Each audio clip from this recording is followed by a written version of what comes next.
Russia ने जो है वो Indian prime minister Narendra Modi की बात को जो है वो मान लिया है और अपनी न्यूक्लियर स्ट्राइक को जो है वो रोक दिया है यूक्रेन के हवाले से। CNN report revealing that the Prime Minister and the Prime Minister's outreach to Putin helped prevent potential nuclear attacks on Ukraine. Superstar, intellectual भी तगड़ा आदमी। Indian Prime Minister Modi underscoring the country's growing geostrategic role in the world. ऐसी report है कि जब रूसी सेना को एक के बाद एक झटके का सामना करना पड़ा था, उस वक्त रूसी राष्ट्रपति व्लादिमीर पुतिन ने परमाणु हमले का प्लान बना लिया था, जिसके बाद पीएम मोदी और चीन जैसे देशों के हस्तक्षेप के बाद पुतिन को परमाणु योजनाएं छोड़ने के लिए मजबूर किया गया।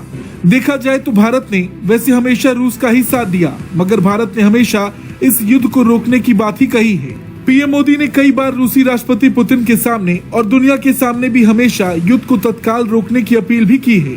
मोदी है तो जी मुमकिन है, ये बात यहाँ पर भी कही जा रही है। जंगे तो एक तो जंग है जो यूक्रेन और रशिया की जंग है, लेकिन दूसरी जो है वो है जिसको हम कहते हैं बहुत ज्यादा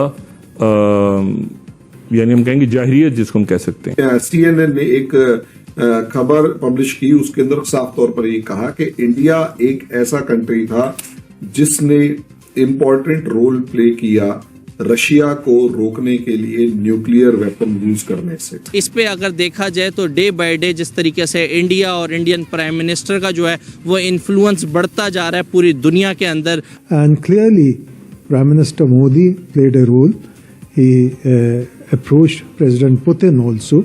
मुझे उसका तरीकाकार भी पसंद है, उसकी पर्सनालिटी भी अच्छी लगती है। इतना बहादुर लीडर इंडिया को मिला। मैं कहता हूँ इस टाइम अगर कोई लकी है इस दुनिया में तो वो इंडिया की आवाम है कि उनको इस तरह का बेहतरीन लीडर मिला है। और देखें एक पर्सनालिटी होती है एक लीडर कि पुतिन ने परमाणु हमले का प्लान बना लिया था और उसे भारत ने रोका, तो ये दिखाता है कि भारत और रूस के बीच के रिश्ते कैसे हैं। फिर तो देखिए हम पाकिस्तान बनाने का सारा मकसद ही फोत हो गया। पाकिस्तान अगर इकोनॉमिकली नहीं कर रहा तो फिर भारत के साथ ही मिल लेना चाहिए, हमें जान छुड़ानी चाहिए पाकिस्तान से। अफगानिस्तान की टाइम टू टाइम जब जरूरत पड़ी है हमने अड्डे दिए अफगानिस्तान के अगेंस्ट, लेकिन इंडिया ने अड्डे नहीं दिए। तो क्या वजूहत है कि अफगानिस्तान के लोग बहुत लॉयल है इंडिया के साथ? काफी एफर्ट्स की गई कि आपको इंडिया की मदद लेनी पड़ेगी और इंडियन अथॉरिटी से आपको कांटेक्ट फौरी तौर पर करना चाहिए और उनसे कहें कि इस सिलसिले में हमारी मदद करें। हम लाते हैं टॉक शोज और अनलिमिटेड एंटरटेनमेंट सिर्फ YouTube पर। अगर आपने अभी तक हमारा चैनल सब्सक्राइब नहीं किया तो अभी सब्सक्राइब करें और बेल आइकॉन को क्लिक करके हमारी लेटेस्ट वीडियोस के बारे में अपडेट जानें।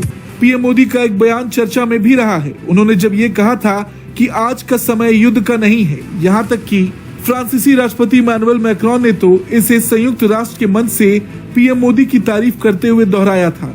वहीं अगर परमाणु हमले की बात करें तो CNN की रिपोर्ट में लिखा है कि जब यूक्रेनी सेनाएं दक्षिण में रूस के कब्जे वाले खेरसान पर आगे बढ़ रही थीं, रूस को चिंता हो गई थी कि अगर यूक्रेनी सैनिक आगे बढ़ते रहे तो खेरसान में उसकी सेना को घेरा जा सकता है और तबाह किया जा सकता है। ऐसे में अमेरिकी अधिकारी परेशान हो गए थे कि इतना भारी नुकसान क्रेमलिन को परमाणु साधनों का उपयोग करने के लिए प्रेरित कर सकता है। ये वही वक्त था जब डर्टी बम का उपयोग करने की संभावना के बारे में बात शुरू हो गई थी। पश्चिमी अधिकारियों का मानना था कि यह एक फॉल्स फ्लैग स्टोरी थी जिसे रूस अपने परमाणु हमले को शुरू करने के लिए कवर के रूप में इस्तेमाल कर सकता है। अमेरिकी अधिकारियों के मुताबिक भारत और चीन जैसे देशों से भी मदद मांगी गई थी। अमेरिकी अधिकारियों का कहना है कि पीएम मोदी और चीनी राष्ट्रपति शी जिनपिंग के हस्तक्षेप से यूक्रेन में परमाणु आपदा को रोकने में मदद मिली। रशिया यूक्रेन वार जो उनका कॉन्फ्लिक्ट चल रहा है उस हवाले से है। जी हाँ, CNN की जो है वो ताज़ा तरीन रिपोर्ट के मुताबिक साल 2022 के अंदर जो है वो रशिया जो है वो न्यूक्लियर स्ट्राइक जो है वो यूक्रेन के ऊपर करने जा रहा था, जिसमें अमेरिका ने इंडिया को बीच में शामिल किया और इंडिया को कहा कि आप रशिया को जो है वो मनाएं।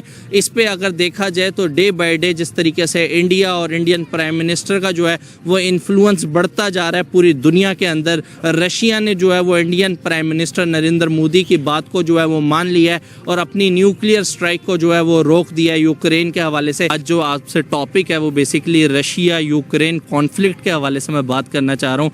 2022 की अगर बात की जाए तो रशिया जो है वो न्यूक्लियर स्ट्राइक करने जा रहा था यूक्रेन के ऊपर। अमेरिका ने इंडिया को इन्वॉल्व किया और इंडिया का कहना जो है अब मान लिया गया है। Indian prime minister Narendra Modi की बात को जो है वो मान लिया गया और रशिया ने CNN की रिपोर्ट ये कहती है कि रशिया अब न्यूक्लियर स्ट्राइक नहीं करेगा। एज अ पाकिस्तान सर किस तरह देखते हैं इंडिया का बढ़ता इन्फ्लुएंस?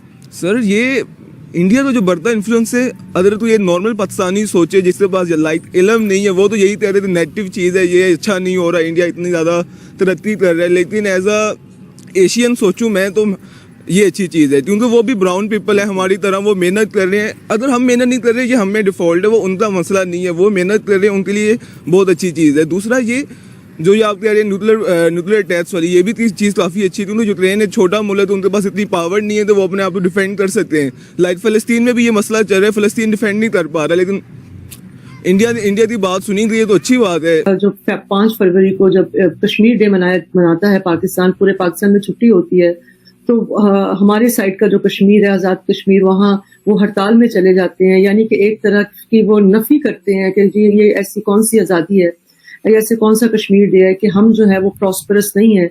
कितनी देर इंडिया इसके नाम पर, कश्मीर के नाम पर अपना भी रिसोर्स खर्च करते रहेंगे, जाया करते रहेंगे। तो ये बेहतर नहीं है कि उनके डिसीजन को एक्सेप्ट किया जाए और यहाँ का जो कश्मीर है उसको भी प्रोविंशियल स्टेटस जो भी है वो देकर और उसको भी ये मामला जो है वो रिजॉल्व करके, ताकि पाकिस्तान का जो पैसा कश्मीर के नाम पर डिफेंस में इतना लगता है वो प्रोडक्टिव कामों में, डेवलपमेंट के कामों में लगे।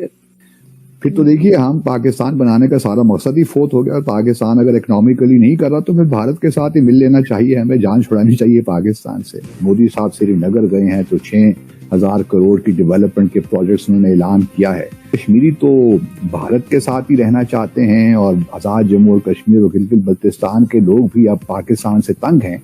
और मुझे यकीन है कि भारत के साथ कश्मीरी तो भारत के हक में फैसला कर देंगे। पाकिस्तान एक गलत नैरेटिव बताता है, पाकिस्तान टीवी चैनल्स गलत खबर देते हैं या एक बात को नेगेटिव लेके चलते हैं, तो बिल्कुल इसी तरीके से मेरे जैसे और भी बहुत से लोग, चाहे वो यूट्यूब चलाते हो, यूट्यूब ना चलाते हो, मीडिया से हो, मीडिया के बाहर हो, बल्कि आज मैं अगर आपको बताऊं तो KPK जो कि पाकिस्तान का एक प्रोविंस है और बहुत कहना चाहिए कि वहाँ पे बहुत ज्यादा लोग आपको ऐसे नहीं मिलेंगे जो बहुत पढ़े लिखे हों या जिनको बहुत ज्यादा नॉलेज हो, वो तक जो है वो आज मोदी जी की तारीफ कर रहे हैं। वो अब ये कहना शुरू हो गए कि जी हमें मोदी जी जैसा ही लीडर चाहिए, मोदी है तो जी मुमकिन है।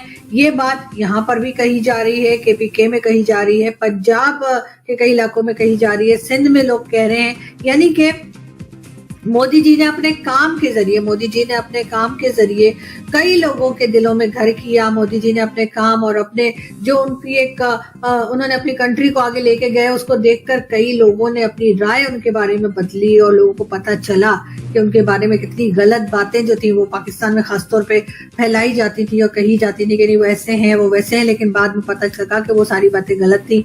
और मोदी जी एक बहुत बड़े लीडर के तौर पे, एक बहुत ऐसे लीडर के तौर पे जिसके लिए पाकिस्तान की पब्लिक अब कहती है कि हमें भी मोदी जी जैसा लीडर चाहिए, उस तरह के रास्ते पे चलकर जो है वो लोगों ने ये बात करनी शुरू की। साथ साथ डॉक्टर जयशंकर के बारे में तो मैं आपको बताती ही रहती हूँ। डॉक्टर जयशंकर भी पाकिस्तान में बहुत फेमस है।